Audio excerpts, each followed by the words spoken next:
Oh, okay. Well, okay. That did not end too well, that part one. The reason being, my PC, my computer just shut down. Just shut down. I suspect it was an overheating component or something like that. It's old, needs to be replaced. So what I'm going to try and do here is try and pick up exactly where we left off, although it won't be exactly, but it'll be sort of like this, I think. So let's do it. Sorry about that. It was a hardware error, and it's random and won't be remedied until I either switch hardware or attend to this particular component, which I'm not sure what it is. Anyway, let's carry on. One such interpretation is that Baal did not actually die, but had a substitute killed in his place while he only disappeared for a time. But this does not fit the metaphorical expression of seasonal death and rebirth, the absence and return of reign and vitality. If Baal only disappeared for a time, didn't truly die, why do we have this seasonal sterility going on? If he's the god of thunder and rain, why does the thunder and rain go missing if in fact he's not died, according to the myth? Moreover, Mot's declaration that the gods will know that he is dead, followed by the gods mourning over him and burying his corpse, is best explained by Baal's actual death in the narrative. Trig Mettinger does an amazing job covering this and refuting these kinds of objections in The Riddle of Resurrection, Dying and Rising Gods in the Ancient Near East. Highly recommend, if you want to see more on this, to read that material. But that Baal actually did undergo a legitimate death is that's the simplest explanation for what we're reading in the text here. It just doesn't make sense that any of these alternate explanations would suffice. As Old Testament scholar John Day says, that Baal was regarded as a dying and rising god cannot seriously be disputed. There have been attempts to deny that Baal was a dying and rising god, but these have failed in my view. Mark Smith claims that Baal is a disappearing and returning god like the Hittite weather god Telepenus. However, the two myths use clearly distinct language. Telepenus vanishes, is sought for, and eventually found, whereas, as noted above, in the Baal myth, there are repeated references to his death, after which he is spoken of as alive. Both H.M. Barstad and Mark Smith claim that the words mightiest Baal is alive do not have to imply resurrection. However, their context in the text, which has previously spoken of Baal's death, requires such an interpretation. I agree with T.N.D. Mettinger when he states that the contrast between life and death is basic to the myth. So one of two things had to happen. Satan knew beforehand, and he created this myth to trick everybody. Yes. Or this wasn't really before Christianity and everything's all fabricated, right? Just kidding. Please continue. Moving on. Yeah, just like the dinosaur bones, of course. Yeah. Want to discuss how much Baal is interwoven into the Hebrew Bible, the Old Testament itself. The Baal myth made its impression upon Scripture. Yahweh's conquest over Leviathan in Job 41 and Psalm 74 is prefigured by Baal's battle with the serpent Lotan, which features also in Revelation 20. Psalm 104 describes Yahweh as riding on the wings of the wind, just as Baal was the cloud rider, and depicts Yahweh's power over the sea using the imagery of Baal's conquest over the sea god Yam. Daniel 7 casts the Ancient of Days and of the Son of Man in roles reminiscent of Baal and the supreme god El. Daniel's vision portrays the one like a son of man coming with the clouds of heaven, like the cloud rider, given authority, glory, and sovereign power. not just something I'm pulling out of my tuckus here. Read John J. Collins, whom I know you've interviewed before, the Book of Daniel, Composition and Reception. So we see just how much the Baal myth is interwoven into the Hebrew Bible, and this shouldn't surprise us, given that we know that the Israelites were originally just an indigenous tribe of Canaanites. We've even proven that from genetics nowadays. There's just no denying it. So none of this should be surprising by any means. Also, and interested, I was going to say, just a note on your Revelation thing that you said about Dr. Collins on Daniel. His wife wrote a commentary on Revelation, and she goes in, this is in Christian literature, that the Baal cycle is being reused. Of course, they're just using the same themes, archetypal, if you will, or phenomena that the Baal cycle is going on, using that in Revelation. So to pretend there's no awareness of dying and rising God potentiality there, you really are, you're stretching credulity just to keep your myth, to call it not a myth. And so please continue. Lastly, Old Testament scholar John Day notes the imagery of death and resurrection in Hosea is directly taken over by the prophet from the imagery of the dying and rising fertility god Baal. In the Canaanite version, Baal dies, a victim of deified death, that's Mot. In the hot, dry summer, nature dies with him, but death is in turn killed. Baal lives anew, and nature flourishes and luxuriates in response. Israelite culture, at least as reflected in the Hebrew Bible, adapts this model to a theology centered on the Lord's relation to the people Israel in history. That's per John Levinson, Resurrection and Restoration of Israel. So what's happened here is the myth of Baal and his death and resurrection has been demythologized, and it's being used early on in the Hebrew Bible as a metaphor for the people Israel, per their relationship with the Lord and how he's going to raise them up as a nation. And you almost have to wonder if in the New Testament, what was once demythologized has been remythologized again. If nothing else, I mean, even if you want to say that the resurrection of Jesus was originally conceived within the matrix of Jewish thought or Second Temple Judaism, one can make an argument that this stuff does, if you trace its historical lineage, goes all the way back to a pagan myth, for what these scholars are saying. We have the mythos, its demythologization in the Hebrew Bible, and then once again, a literalist interpretation in the New Testament. At least food for thought. And then we'll move on to the resurrection of Inanna. Inanna was a Sumerian goddess of fertility, known as the Queen of Heaven. In the descent of Inanna, the goddess descends to the underworld to conquer her sister Ereshkigal, the queen of the underworld. After passing through 7 gates, losing 1 garment per each, and ultimately her power, Inanna is struck dead and hung from a hook. 3 days and 3 nights pass until the god Enki finally creates 2 sexless creatures from the dirt, who then descend to the underworld and revive Inanna with the food of life and the water of life.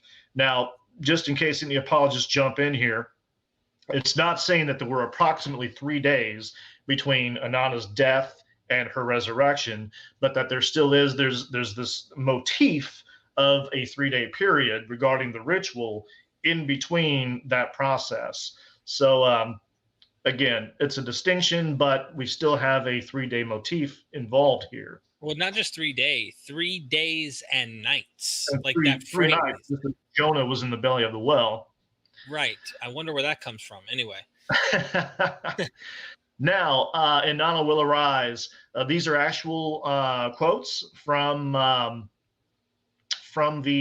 text from Inanna, Queen of Heaven.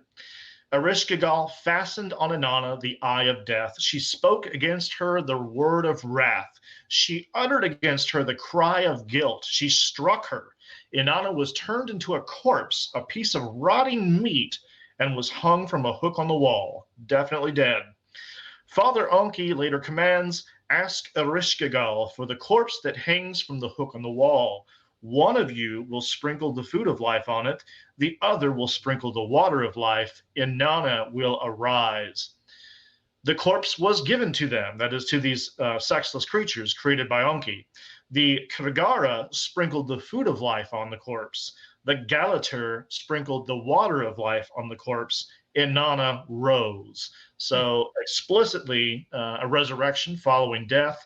And it does go to show you that if you're in dire straits, if you are dying in the process of dying or near death, or you have actually died, it's always, always just crucial to have a Krigara and a Galater nearby. They will save your ass. So real quick, if I can make a comment, and in the theme of food and water, I'm just going to make it general and just say a general statement. I don't want to act like there's a genetic connection here, but this ritual of eat and drink, okay, being totally generic there is super common. Now, Derek, that's so freaking common. That's ridiculous. You think that's something. But when you have Osiris, I don't know if you're going to get into all that. I don't want to jab into anything you might be getting into the presentation, but you know, beer, cornbread, wine, bread, of course, Jesus. And then, of course, you even see hints of this in Joseph in the Old Testament with the wine bearer, and you have the baker in the dreams happening in the ancient, in the Old Testament story. This is definitely picking up what people are putting down. And I think the motif of eating and drinking to achieve life again, Jesus said, eat my flesh, drink my blood, and you will live forever. Okay. There's something going on here. And I think it's more, we need to just, when you approach it, how the hell do you keep the apologist angle without cognitive dissonance? You have to have cognitive dissonance with the water, with the food. You can't have that and not have cognitive dissonance. Sorry. Please continue. Yeah, I mean, at the very least, it goes to show that these are common religious archetypes. I don't get into that too much, since this is explicitly about resurrection and exaltation and apotheosis.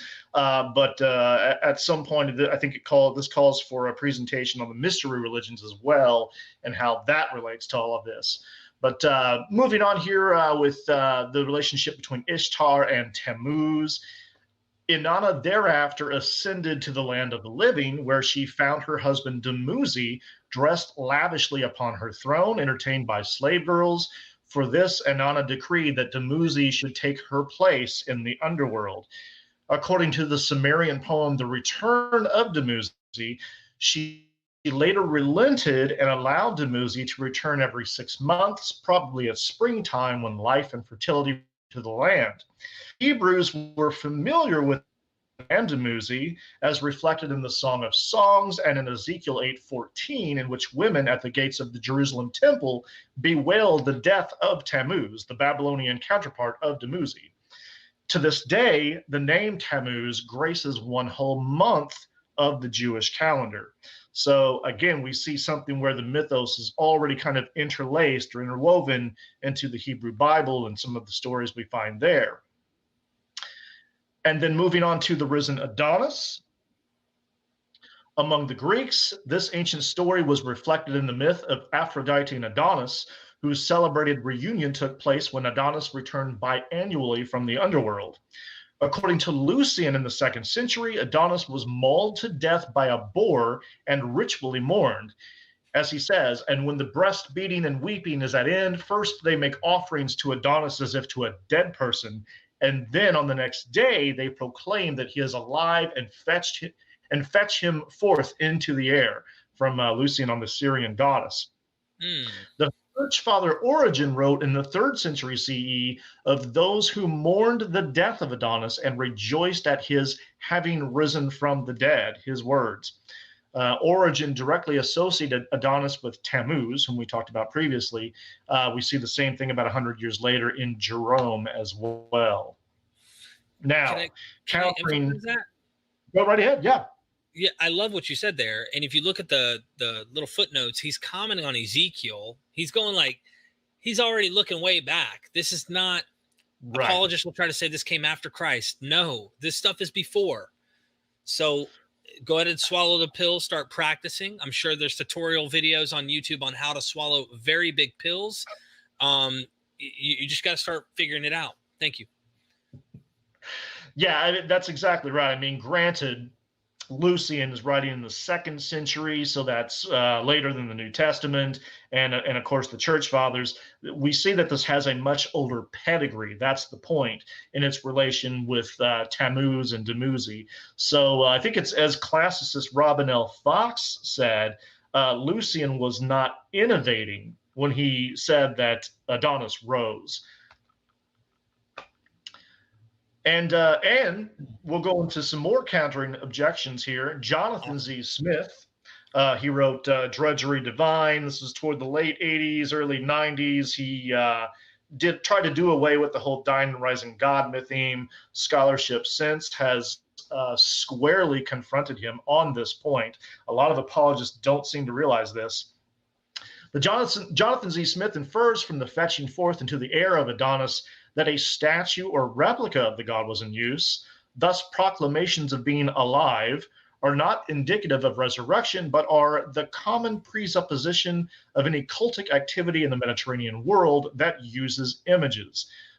This is a very dubious argument, and I will explain why. The use of statues or idols does not preclude a belief in resurrection for Adonis any more than it did for Osiris, whose resurrection was celebrated in much the same manner. Egyptians carried a statue of the vindicated and resurrected Osiris in the festival procession of Ikernefret, according to a well-known stela from the Middle Kingdom. That's per Jan Osman, Death and Salvation in Ancient Egypt. You see this kind of thing going on with Osiris, by the way, in Firmicus Maternus's The Error of the Pagan Religions in the 4th century. Again, they're using images or statues because the god's not literally present, right? So that's how they're representing this kind of thing on earth, something that had happened in the past. Why is Jonathan Z. Smith is making this argument?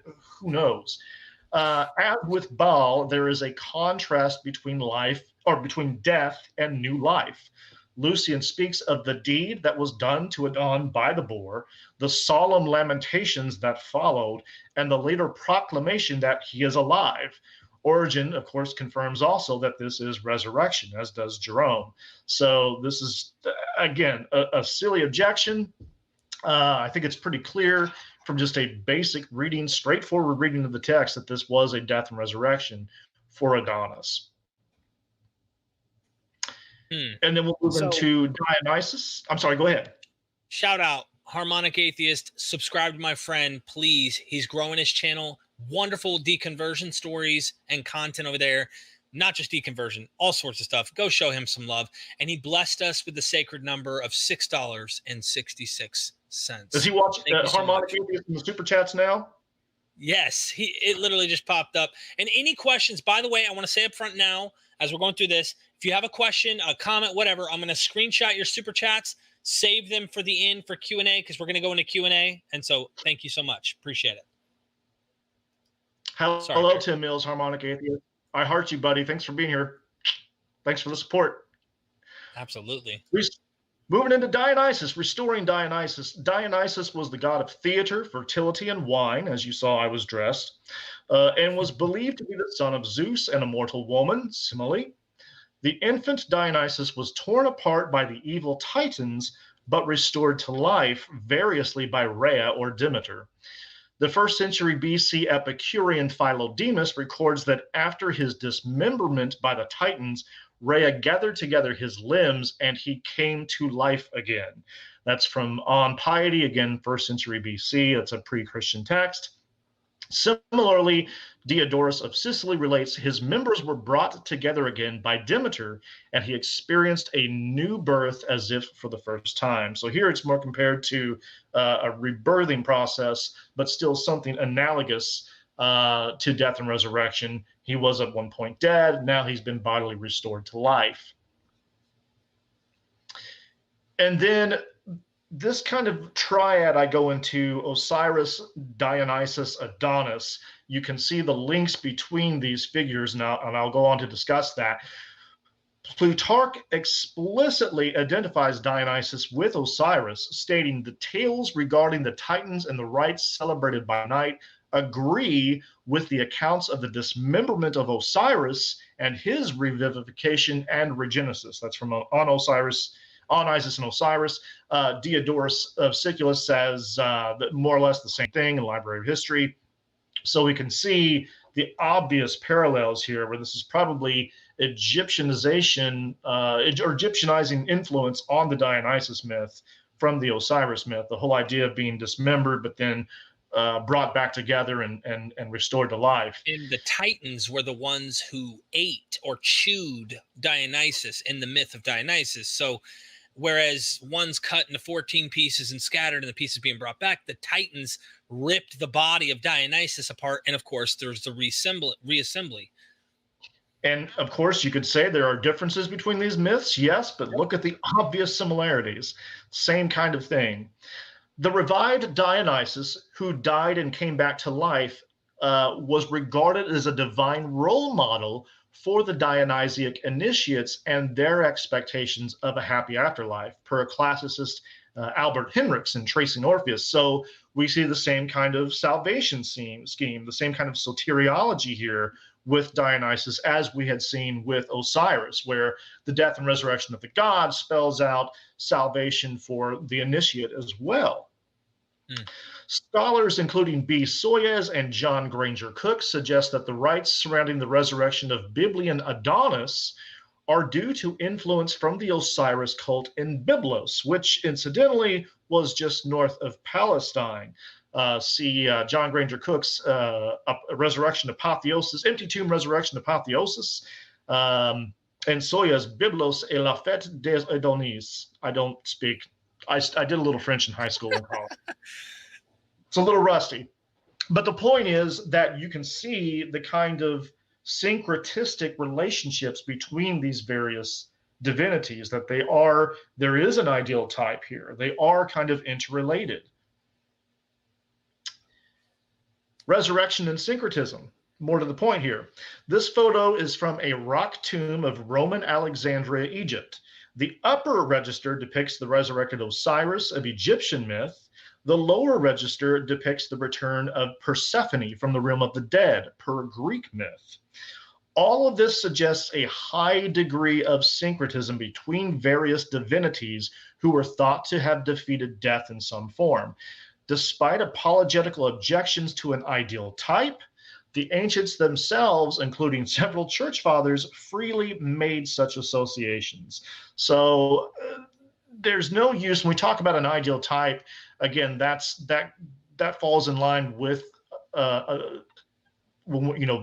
saying that these figures are analogous, that these are historical analogies to the death and resurrection of Christ. They're of a certain type, a certain family resemblance. Some people object to the notion of an ideal type. The point here is to show you that the ancients themselves associated these divinities. It's not just a modern phenomenon by any means. Agreed. And lastly, Dying and Rising Gods, Final Verdict.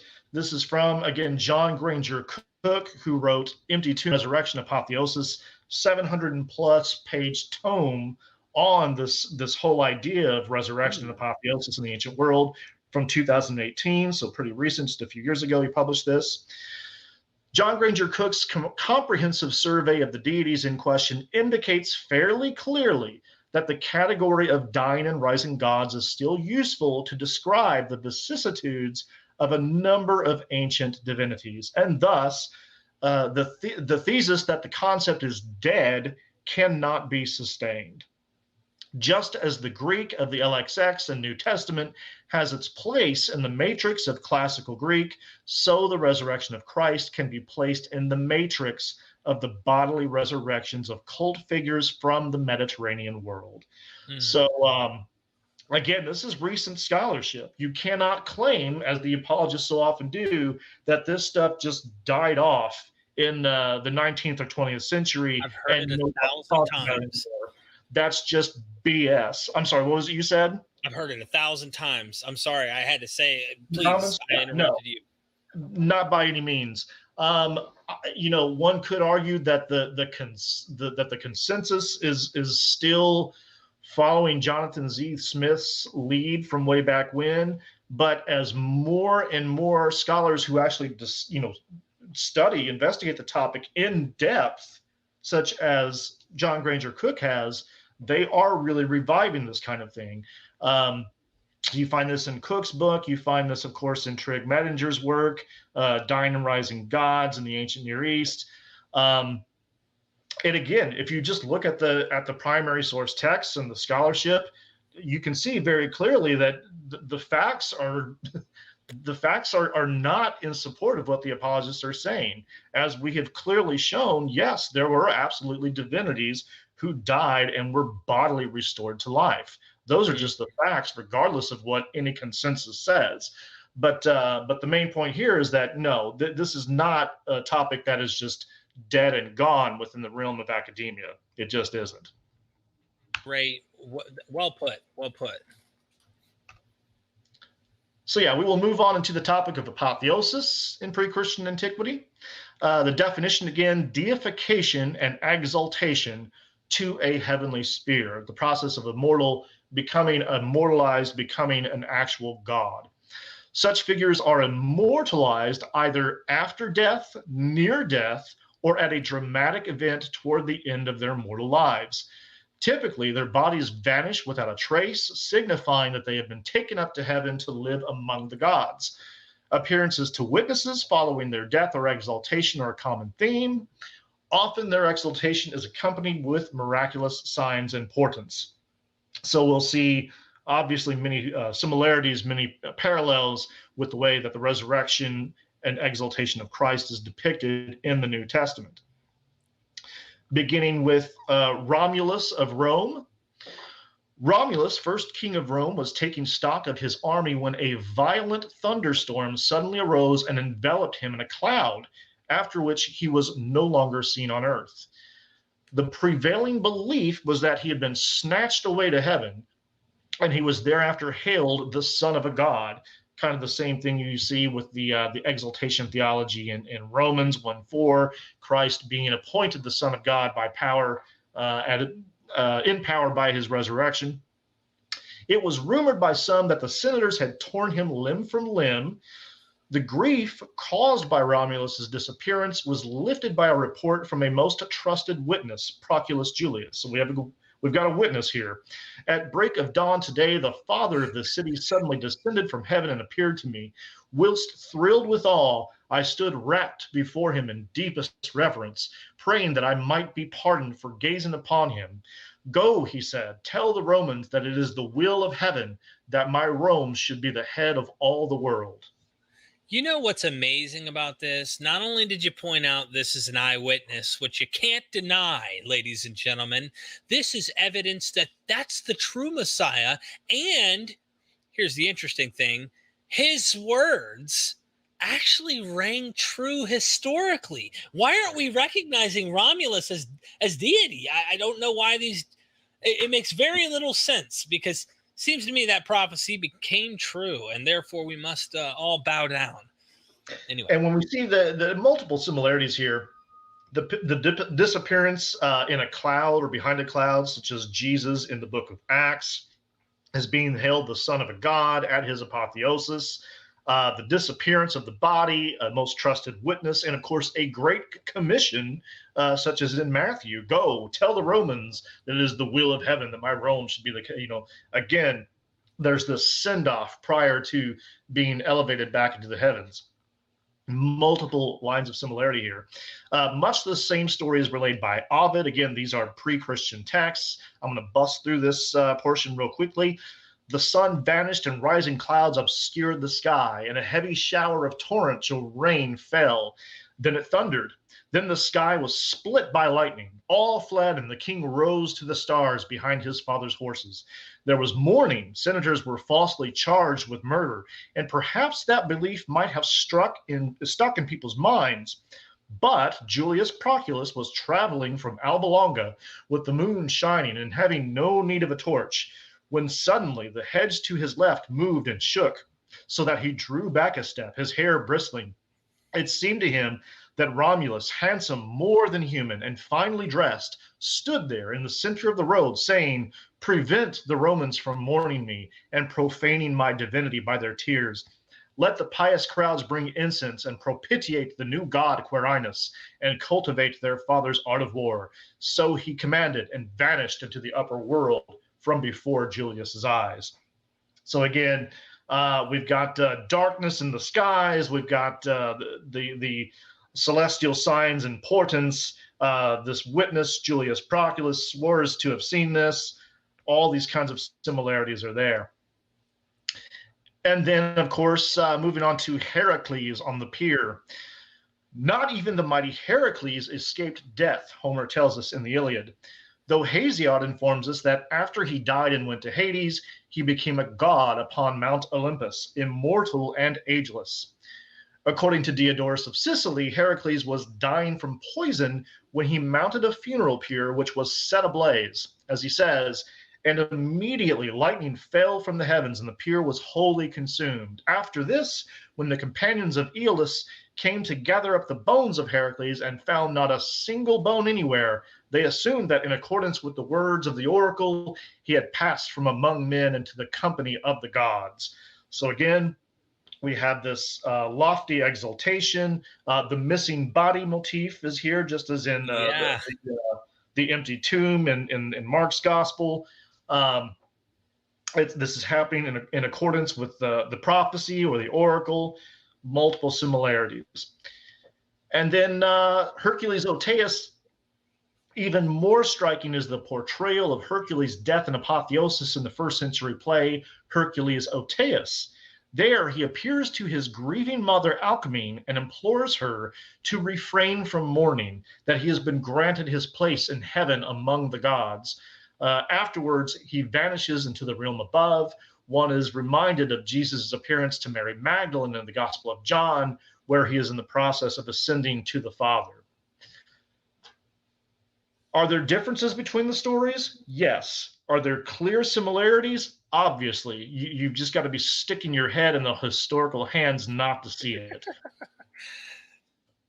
And then moving on to Asclepius was raised. The Greek physician Asclepius was struck dead by Zeus after raising too many men from the dead, though Zeus later relented and raised Asclepius to godhood, per Ovid Metamorphoses. By the way, these are all pre-Christian texts. Thus, the 2nd century Christian apologist Theophilus of Antioch declares to the pagan, "You believe that Heracles, who burned himself up, is alive, and that Asclepius, struck by lightning, was raised." Asclepius thereafter appeared in dream visions, healing the lame, the blind, and the paralytic, per Justin Martyr's First Apology. And of course, you find this in ancient Greek texts before Justin Martyr. Though as Celsus states, Greeks and barbarians alike saw no mere phantom, but Asclepius himself healing, doing good, and predicting the future. Celsus says this in Contra Celsum. And then we find others corroborating what Celsus tells us here. Maximus of Tyre likewise claims to have seen Asclepius, and that not in a dream, per Orations 9.7. Philostratus reports that Antiochus of Ægea conversed with Asclepius while fully awake, Lives of the Sophists. So now these particular texts, Maximus of Tyre, Philostratus, Celsus, these are actually post-Christian texts, 2nd to 3rd century. But we already know that the story of, per Ovid, the death and the resurrection or exaltation of Asclepius was pre-Christian. And so these post-Christian texts are only with regard to the post-mortem appearances of Asclepius. But again, we've already seen this motif in other figures, such as in Romulus, as well as Hercules, and then Aristeas, who we'll discuss shortly. So this was already a pre-Christian motif, even well before Asclepius or Christianity. I love this stuff so much. You know, Dr. Price, before you move on, Dr. Price talks about Asclepius, and he said there's a story where they had these, like, you know, you walk into a business and you see this like 99% sanitation score, or like, we have the government said for 3 months in a row we were the best fast food restaurant, whatever. there were these type of like testimonials in the temple of Asclepius, and a story has it that a guy without eyeballs in his sockets, no eyeballs, not that he couldn't see and he had eyeballs, that the guy didn't even have eyeballs. And guess who healed it? The Lord and Savior Asclepius. Now, why? He was the preeminent healer and savior of the Greco-Roman Hellenistic world. Everyone knew about Asclepius. Everyone knew that Zeus had killed him. That was common knowledge. And so his living again means that, well, just as we'll read here, as classical scholar Emma Edelstein writes, if Asclepius the god had died, he had to come to life again. He had to become immortal, for he was ever present in his temples. It's per Asclepius' collection and interpretation of the testimonies. That's a classic source on the god Asclepius. Asclepius is one who healed the lame, the blind, and the paralytic, and raised the dead, and was himself raised and exalted by Zeus after death, appearing to men in his post-mortem divine form. As Edelston notes, to the heathens, Christ naturally seemed but another Asclepius. So staggering coincidences, similarities between Asclepius and Christ. It just goes to show you that this stuff was more or less common coin in the ancient world. Ooh, and then lastly, Aristeas. The 7th century BC poet and wonder worker Aristeas was said to have died in a fuller's shop, after which he appeared alive again. Herodotus tells us that following his death, his relatives came to the shop prepared to bury him, but he was no longer there. Meanwhile, a man had reported meeting him on the road to Cyzicus. That's per Herodotus's histories. You find the same kind of story in Plutarch's Life of Romulus. Likewise, Apollonius reports that at the very time of his death in a fuller's shop in Proconnesus, many saw him in Sicily teaching. His continued appearances in Sicily afforded him recognition and honors as an immortal god. So here again, we see the motif of the bodily disappearance. He had most certainly died, but he was obviously raised to life because he appears alive again to others. Now we'll get into a few of the objections on this.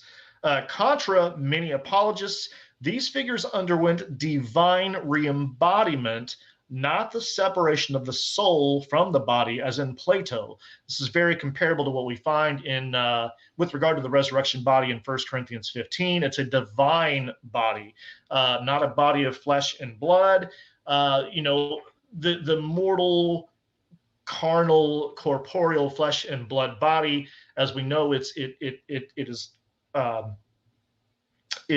corruptible. It's not fit to make the eternal track to survive immortality in the heavens. You've got to have an altogether different bodily nature. So that's what's going on here with these divinities. They have a new divine body, just as Christ had in the Pauline corpus, not a body of flesh and blood, but a spiritual body.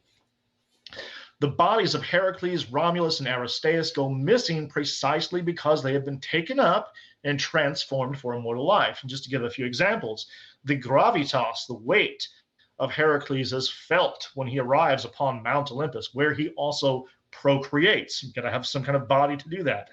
Asclepius appears in full bodily presence, not as a mere phantom per Celsus. And we have others mentioning that they see him even while fully conscious in his temples. Romulus appears to Proculus Julius, more than human and finely dressed, per Ovid. He's wearing shining armor. You've got to have a body to actually wear this stuff. And finally, Aristeas composes a poem upon his return to Italy. It's kind of hard to do that if you're a ghost. So again, this is about divine re-embodiment, something very similar that we have with regard to the earliest tradition of Jesus' resurrection. And on the note of exaltation, regarding apotheosis, it could be argued that Paul's Christ was already divine prior to his incarnation, as in Philippians 2, but so is Romulus in Plutarch. As it reads, "It was the pleasure of the gods, O Proculus, from whom I came, that I should be with mankind only a short time, and that after founding a city destined to be the greatest on earth for empire and glory, I should dwell again in heaven." Plutarch's Life of Romulus. And then similarly, Asclepius went from godhood to becoming a corpse, after which he was exalted again. As Ovid says, from a god you will turn to a bloodless corpse, and then to a god who was a corpse, and so twice renew your fate. So there are other examples of this pre-existence as a divine being, but an earthly incarnation and a death followed by some kind of grand exaltation or resurrection. The theme of mortal life and sometimes death followed by exaltation to a higher immortal status is consistent in each case, whether we're talking about Jesus or Romulus or Asclepius. Again, are there differences between these stories? You bet. But if you can't see the obvious similarities, I can't help you. See a doctor. Go see Asclepius is what he's trying to say, because that's really the person that's going to help you. For the love of BAAL. Now, Resurrection and Apotheosis, final notes. So the figures and myths discussed include such motifs as bodily resurrection, judgment, justification, and redemption from sin, salvation, immortality, and eternal life, bodily disappearances akin to the empty tomb, deification, enthronement, and exaltation to the heavens, post-mortem and post-mortal appearances, and miraculous signs and portents associated with deification. Not to say that you find every single one of these motifs in any one given story, but that you find a whole host of these motifs throughout the ancient Mediterranean world, throughout the ancient Near East, in the very world, the very time and place from which Christianity emerged. And lastly, ideas concerning the resurrection of the dead and exaltation to the right hand of God were present in Judaism, from which Christianity emerged. That must be noted. We've got to be consistent with the fact that, Judaism most certainly contributed to Christianity by and large.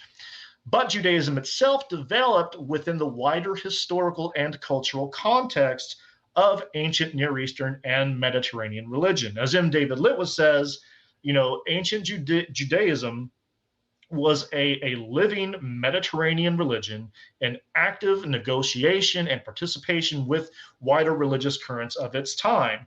So there's no big, ugly epistemological ditch between what Jews believed and what Greeks believed. Are there distinctions between them? Sure, but it's all more or less the same kind of stuff, if that makes any sense. The figures and motifs discussed represent analogs to the figure of Christ, not necessarily direct borrowing. They are cut from the same cloth of ancient Mediterranean ideas about divinity.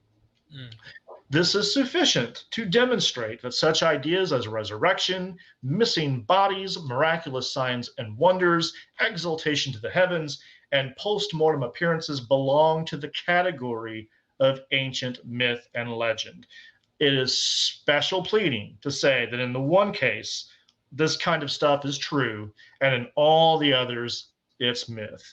Give us a break. The last thing I would end on, just as I did in my presentation with the Global Center for Religious Research, is what Robert M. Price brilliantly describes as the principle of analogy. So we have this claim that about 2,000 years ago, divine man was raised from the dead and then exalted into the heavens. We weren't there. We can't say for certain what did or did not happen. So the only way we can assess this is to try and judge its probability, right? We can't say whether or not it happened 100% for sure, or whether or not it didn't. We weren't there. But we can suggest how likely is this? How probable is something like this? And the only tool we have at our disposal is to look at analogous data. It's essentially it's a fancy way of saying, what does this look like? Does it look like the kind of stuff that happens in our contemporary experience of the world, resurrections from the dead, people floating up to heaven and so forth? No, of course not. There's not, to my knowledge, a single example of this that we can draw from our background knowledge. So it doesn't look anything like reality, to be frank. Are there analogies elsewhere? Is there anything that it does look like? Yes, as we have seen, ancient myth and legend. That's absolutely the category to which this stuff clearly belongs. That's precisely what it looks like. It's simply, it's the age-old wisdom that if it acts like a duck and it quacks like a duck, it's probably a duck. That's simple. So that's what we're talking about here. Of course, if you can do as the apologists say, and you can try and make a special case where, well, with the difference here in Christianity is that we've got all this great evidence for this one actually being true. Well, that's probably another presentation for another time. But suffice it to say, the evidence is underwhelming, and it would take a massive amount of very compelling evidence to actually suggest that in this one case, in this one particular religion that you just so happen to be raised in, this stuff is all true, whereas it's all just myth and legend in the other. It's all the same stuff. That's essentially the point. For more information, I do have on screen here, if you just kind of want to get your feet wet in this topic, these are a list of books by tried and true scholars with primary source texts and whatnot that you can check out for yourselves. Again, just a really good jumping off point for this topic. Empty Tomb, Resurrection and Apotheosis by John Granger Cook, which I talked about. Death and Salvation in Ancient Egypt by Egyptologist Jan Osman. The Savior God, Comparative Studies in the Concept of Salvation regarding the Osiris myth and cult from S.G.F. Brandon. Yahweh and the Gods and Goddesses of Canaan from Old Testament scholar John Day. The Riddle of Resurrection, Dionysian Gods in the Ancient Near East from Treg Mettinger, Swedish scholar. Isus Deus, the early Christian depiction of Jesus as a Mediterranean god in David Litwa. Greek resurrection beliefs and the success of Christianity from Dag Olstein Inzo, and then Resurrection and Reception in Early Christianity from Dr. Richard Miller. Again, delve into these books if you want to learn more about this topic. And with that said, that is the end of my presentation. Hopefully I was lively enough for you all. I'm on very little sleep, but hopefully I kept you all interested. You did fantastic, brother. And by the way, we got a super chat you can now see. John Komatsu, thank you for the super chat. Thanks to the two Derrecks. This is interesting. And the Derreck's YouTube Dionysian avatar photo alone makes it even more worthwhile. Is it Mahalu? Sorry, Mahalu. And thank you so much. I appreciate that. And we had other super chats too. Let's see if the other one is up here. That's just a YouTube. All the chat keeps going. They have a horrible setup on going back. And so I've screenshot some of this.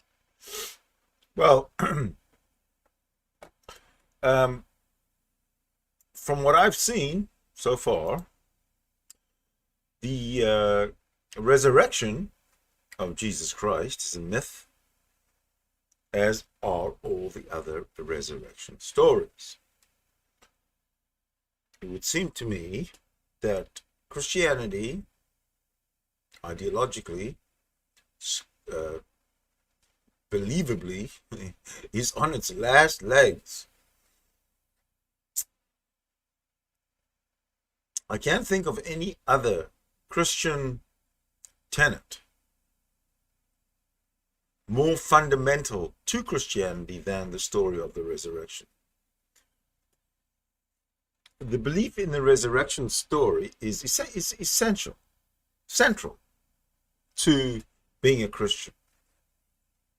Because without the promise of eternal life, there's no point to Christianity. It loses its whole taste. It's gone.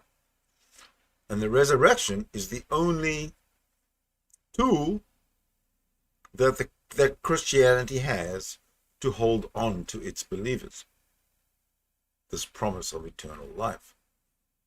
However, as you've seen, the resurrections do not occur in reality. They're only made-up stories. As is the story of the resurrection of the mythological, non-existent Jesus Christ. Again, I apologize that I had to chop this episode into 2 parts, but I had a pretty cataclysmic computer crash during part 1. Everything just went gone. So it was an overheating. Some component obviously overheated in my ancient little PC here. So expect these gremlins to pop up until I replace this old computer with the old clunker with a new shiny one. But that'll take time. In the meantime, to everybody out there, thank you so much for watching. We will see you real soon. And stay rational, everybody.